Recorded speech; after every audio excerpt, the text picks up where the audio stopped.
Hello friends, मैं हूं आकाश कुमार। तो आगे चलते हैं, अपने टॉपिक को बढ़ाते हैं जो हमने पहले करा था ज्योमेट्री में। तो हम पहले किया था हमने कोसाइन रूल, ठीक है। तो आगे इसको बढ़ा के लेके चलते हैं। तो आज का हमारा जो टॉपिक है इसमें क्या है, मीडियन। मीडियन यानी कि माध्यिका। कैसे भाई, माध्यिका है, ठीक है। तो माध्यिका देखते हैं आज क्या है। माध्यिका क्या होता है, मान लेते हैं ये एक त्रिभुज है, ये एक मेरे पास त्रिभुज है A B C. A B C माध्यिका क्या होगी, देखते हैं भाई। देखो, माध्यिका क्या होता है कि किसी भी त्रिभुज के एक वर्टेक्स यानी एक सिर से सामने वाली भुजा के मध्य बिंदु को जो रेखा मिलाती है उसको हम क्या बोलते हैं, माध्यिका बोलते हैं। मैंने यहां से कोई इस वर्टेक्स यानी कि इस सिर से यहां तक कोई एक इसको मिलाया, ठीक है। तो ये मेरे पास क्या हुआ, डी। ये मान लेते हैं डी पॉइंट है, तो ये मेरे पास क्या है, माध्यिका है, ठीक है। ठीक है, माध्यिका है। यहां से अगर मैं यहां तक मिलाऊं तो ये मेरे पास क्या है, बिंदु ई है। तो ये मेरे पास क्या होगा, ये माध्यिका होगी। और एक माध्यिका मेरे पास ये होगी सी एफ, ठीक है। तो माध्यिका क्या होती है, माध्यिका होगी हमारे पास क्या, कि किसी भी शीर्ष से सामने वाली भुजा का मध्य बिंदु को मिलाने वाली रेखा को क्या कहेंगे, माध्यिका कहेंगे, ठीक है। अच्छा, अब देखो माध्यिका क्या करती है। माध्यिका सामने वाली जो भुजा होती है हमारे पास, जिस पे वो पड़ती है, ठीक है, उसको क्या करती है, दो बराबर भागों में बांटती है, तभी तो माध्यिका होगी भाई। माध्यिका इसको कब कहेंगे, जब इसको दो बराबर भागों में बांट देगी, यानी मध्य बिंदु तो तभी होगा ना ये इसका, ठीक है। तो ये दो बराबर भागों में इसको बांट देगी, तो हम इसको क्या कहेंगे, माध्यिका कहेंगे, ठीक है। आगे देखते हैं माध्यिका। अब माध्यिका क्या होगा, चलो थोड़ा सा आगे देखते हैं कि भाई ये एक त्रिभुज है। मान लिया ये एक त्रिभुज है मेरे पास A B C. A B C ये एक त्रिभुज है। अगर मैं इस पे कोई परपेंडिकुलर डालता हूं, यानी इस पे लंब डाल दिया मैंने, ये मेरे पास इस पे लंब है कोई भी, ठीक है। मान लेते हैं कोई डी पॉइंट है, यहां से इस पे लंब डाल दिया, ठीक है। और ये भुजा मान लेता हूं मैं, मेरे पास कुछ भी है, जैसे 10 सेंटीमीटर होगी, ठीक है। यहां से यहां तक इसको मैंने ये मिलाया, यहां से मैंने इस पे ये मिलाया, ठीक है। कोई भी, ये माध्यिका नहीं है, कोई भी पॉइंट हो सकता है, ठीक है। तो ये मान लेते हैं 3 सेंटीमीटर होगी, ये पूरी मेरे पास मान लिया 5 है, और ये मान लिया 2 है, ठीक। देखो किसी भी त्रिभुज का जो हाइट है वो बाहर, त्रिभुज से बाहर भी हो सकती है। कैसे, अगर मैं देखो ये मेरे पास एक त्रिभुज है, ऑब्ट्यूस एंगल यानी अधिक कोण त्रिभुज है अगर, तो इसकी हाइट कहाँ होगी, इसकी हाइट कहीं अंदर तो होगी नहीं, हाइट कहाँ होगी, इसकी बाहर होगी। ये जहां पे ये 90 डिग्री पे मिलेगा वहां पे इसकी क्या होगी, हाइट होगी। तो किसी त्रिभुज की हाइट बाहर, त्रिभुज के बाहर भी हो सकती है और अंदर भी हो सकती है, ठीक है। अब देखो किसी भी त्रिभुज का जो क्षेत्रफल होगा वो क्या होगा, किसी भी त्रिभुज का क्षेत्रफल, अगर मैं इस त्रिभुज को लेता हूँ, ये मान लिया ई है और ये मान लेते हैं हम एफ है। तो यहां से इस त्रिभुज को लिया, यानी त्रिभुज ए बी ई, त्रिभुज ए ई एफ और त्रिभुज लो अगर मैं ए एफ सी। अगर मैं इन त्रिभुज को लेता हूं, मान लेते हैं इनका क्षेत्रफल क्या होगा, किसी भी त्रिभुज का क्षेत्रफल क्या होता है, 1/2 हाइट गुना बेस। क्या होगा, हाइट और उसका जो बेस है वो होगी हमारे पास क्या, इसका क्षेत्रफल होगा। तो देखो अगर मैं इस त्रिभुज को लेता हूं तो इस त्रिभुज का क्षेत्रफल क्या होगा हमारे पास भाई, इसकी हाइट ये है h मान लेते हैं इसकी हाइट, तो 1/2 गुना h। इस वाले त्रिभुज का बेस कितना है मेरे पास, 3 है, ठीक है। अब मैंने ये वाला त्रिभुज लिया तो इसकी हाइट कितनी है, 1/2 गुना इसकी भी हाइट कितनी है, h है, और इसका बेस कितना है, 5 है, ठीक है। इस वाले त्रिभुज को अगर मैं लूं तो मेरे पास इसकी हाइट कितनी होगी, h होगी, और इसका बेस कितना होगा मेरे पास, 2 होगा, ठीक है। अगर मैं इनका अनुपात निकालना चाहूं तो क्या होगा, ये कट गया, ये 1/2 से 1/2 कट गया सारा, ये h से h कैंसिल, यानी कितना होगा, 3 5 2।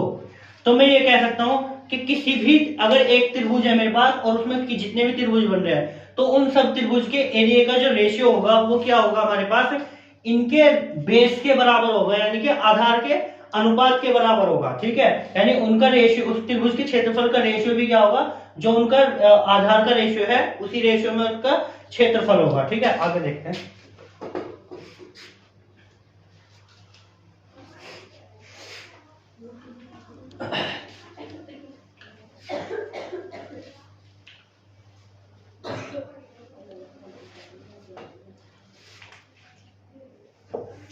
ये एक त्रिभुज है मेरे पास, ए बी सी। भाई ए बी सी मेरे पास कोई त्रिभुज है और ये इसकी माध्यिका है, ये डी तक क्या है इसकी माध्यिका है, ठीक है। तो ये देखो ये और ये मान लेता हूं मेरे पास अगर ये 4 है तो ये कितनी हुई 2, और ये भी कितनी होगी मेरे पास 2 होगी, ठीक है। तो देखो माध्यिका क्या करती है, किसी भी मतलब एरिया को क्या करती है, उसको 2 इक्वल पार्ट्स में बांट देती है, ठीक है। अगर ये मेरे पास त्रिभुज है, इसका ये वाला बेस कितना है 4 है, अगर मान लीजिए तो इसका क्षेत्रफल मान लीजिए रेशियो कितना होगा 4 होगा, पूरे का रेशियो कितना होगा 4 होगा। तो अगर मैं ये माध्यिका खींच दूं तो इस माध्यिका के खींचने से इस त्रिभुज का और इस त्रिभुज का जो एरिया होगा वो भी क्या होगा बराबर बराबर होगा, यानी आधा ये हो गया और आधा ये हो गया, यानी 2 इक्वल पार्ट्स में बांट दिया इसने, ठीक है। अगर मान लीजिए मैं यहां से यहां तो कोई मीडियन खींच दूं तो इसका भी जो क्षेत्रफल होगा वो कितना होगा आधा आधा हो जाएगा, यानी 2 है तो ये 1 हो जाएगा। ऐसे ही अगर मैं यहाँ पे कोई माध्यिका खींच दूं तो ये कितना हो जाएगा 1/2 1/2 ऐसा हो जाएगा, ठीक है। मतलब कि माध्यिका क्या करती है, जो माध्यिका है वो अपने जो त्रिभुज है उसके क्षेत्रफल को क्या कर देती है 2 बराबर भागों में बांट देती है, ठीक है। आगे देखते हैं।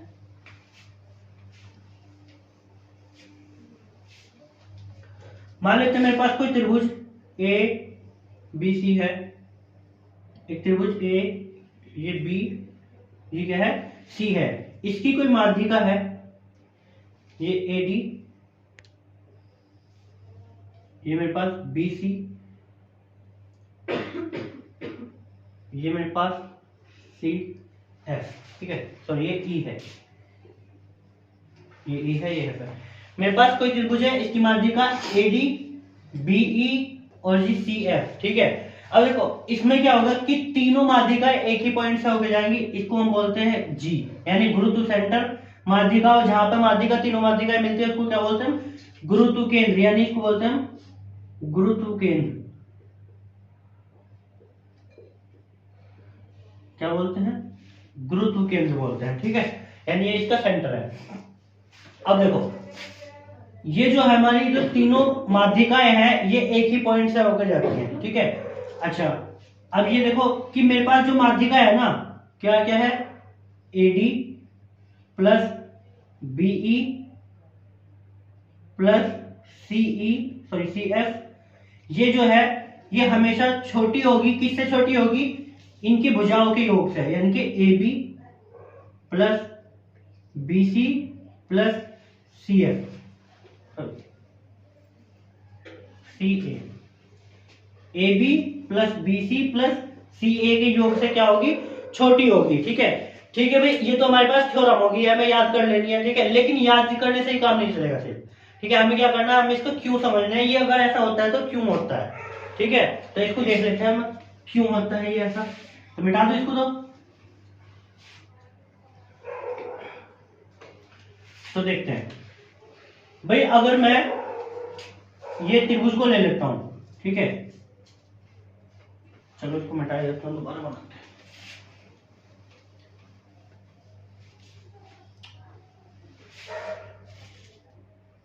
मेरे पास एक त्रिभुज है ए बी सी, ठीक है भाई, और इसकी ये कोई माध्यिका है ए डी, ए डी कोई माध्यिका है, ए डी एक माध्यिका है, ठीक। तो अगर मैं इसमें क्या करता हूं, एक काम करता हूं, ये मेरे पास ए डी है जितना, इसको इतना ही नीचे को बढ़ा लिया, इसको इतना नीचे को बढ़ा लिया, तो ये ए डी है, ये मेरे पास कितना हो गया ई, मान लिया ई है, ठीक है। देखो जितना ए डी है उतना ही मेरे पास क्या है ई है, मतलब ये दोनों क्या हो गया मेरे पास बराबर हो गया, मतलब मैं कह सकता हूं क्या ए डी बराबर होगा किसके बीई के बराबर है, ठीक है।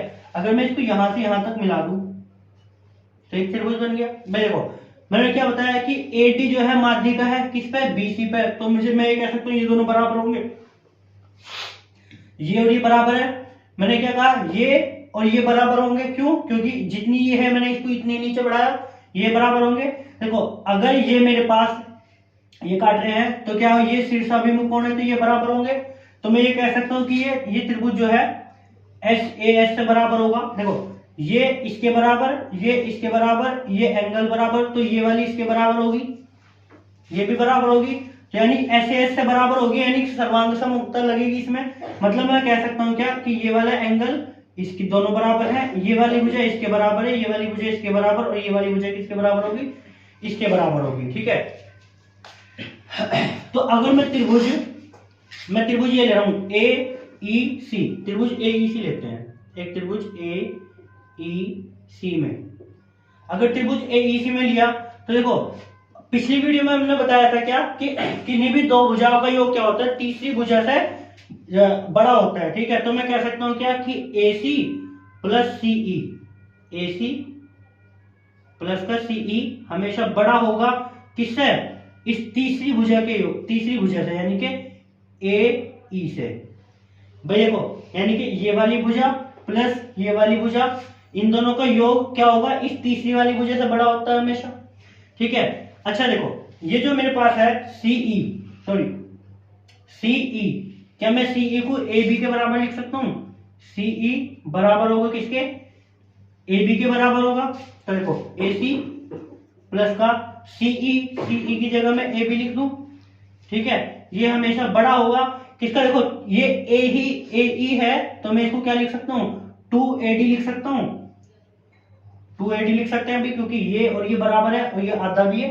ठीक है, तो क्या हो गया, इसको मैंने लिख दिया क्या 2AD, ये मेरे पास समीकरण नंबर AC प्लस AB बड़ा होगा किससे, 2AD से बड़ा होगा। ऐसे ही अगर मैं इस वाले त्रिभुज को लेता हूं भाई, ये वाला त्रिभुज अगर मैं इसको यहां से ऐसे बढ़ा दूं, ठीक है, और इसकी ये क्या है मेरे पास, ये माध्यिका है, तो इसको भी अगर मैं बढ़ा दूं तो ये त्रिभुज बनेगा ऐसे ही।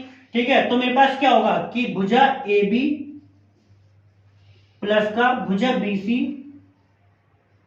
बड़ा होगा हमेशा किससे, इसकी माध्यिका के 2 गुने से, यानी कि BE से। ठीक है, समीकरण नंबर 2।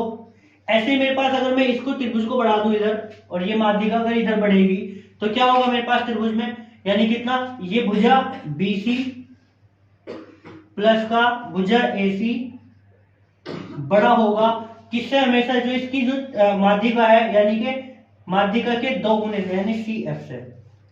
ठीक है, ये समीकरण नंबर मेरे पास होगी 3। अगर मैं इन सबको जोड़ दूं, अगर मैं इन सबको जोड़ दूं तो क्या होगा, देखो ये होगा मेरे पास AC AC, AB AB और BC BC, यानी कि मेरे पास हो गया 2AC प्लस का 2BC प्लस 2CA बराबर होगा इधर कितना, 2AD प्लस 2BE प्लस का 2CF, ये होगा। ठीक है, सॉरी बराबर नहीं, बड़ा होगा। ठीक है, अगर मैं यहां से 2 कॉमन ले लूं तो क्या होगा, 2AC plus 2BC plus 2CA, sorry 2 common ले लिया तो ये हो गया, बड़ा होगा किससे, 2 कॉमन यहां से आया तो AD प्लस BE प्लस का CF, ये 2 से 2 कट गया, तो मेरे पास क्या बचता है, ये बचेगा कि AC प्लस BC प्लस का CA बड़ा होगा किससे, कि AD प्लस का BC प्लस CF। ठीक है, हमेशा इससे बड़ा होगा, यानी कि तीनों भुजाओं का योग हमेशा बड़ा होगा तीनों माध्यिकाओं के योग से। भाई तीनों भुजाओं का योग हमेशा क्या होगा, बड़ा होगा तीनों माध्यिकाओं के योग से। ठीक है, अब मैं इसको मिटा दे रहा हूं।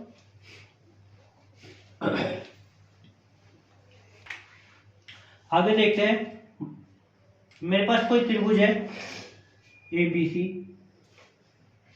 ठीक है भाई, ये ABC, ABC कोई त्रिभुज है, तो इसकी जो माध्यिकाएं हैं BE CF, ठीक है, ये जहां से गुजरती है ये मेरे पास G। ठीक है, तो हम प्रूव करेंगे क्या कि मेरे पास जो तीसरी माध्यिका है वो कहां से गुजर रही है, ये AD, ये भी हमारे पास इसी सेंटर से गुजरती है। ठीक है, तो हम प्रूव करेंगे कि ये इसी सेंटर से क्यों गुजरती है। ठीक है, तो देखते हैं, इसको मैं मिटा दूंगा। देखो ये कोई त्रिभुज, इसकी दो माध्यिकाएं हैं, कौन कौन सी, BE और CF। ठीक है, अगर मैं ये प्रूव कर दूं कि ये जो यहां से यहां तक मैंने इसको मिलाया, A से G तक इसको मिलाया, और इसको G को मैं D तक यहाँ पे मिला दूं, तो हमें क्या, अगर मैं ये प्रूव कर दूं कि ये इसका मिड पॉइंट होगा, यानी मध्य बिंदु होगा, BC का अगर ये मध्य बिंदु हम सिद्ध कर दे तो हमारे पास प्रूव हो जाएगा क्या कि ये भी क्या होगी, माध्यिका होगी, और माध्यिका भी जो इसी G पॉइंट से गुजर रही है। ठीक है, तो हम देखते हैं, अगर मैं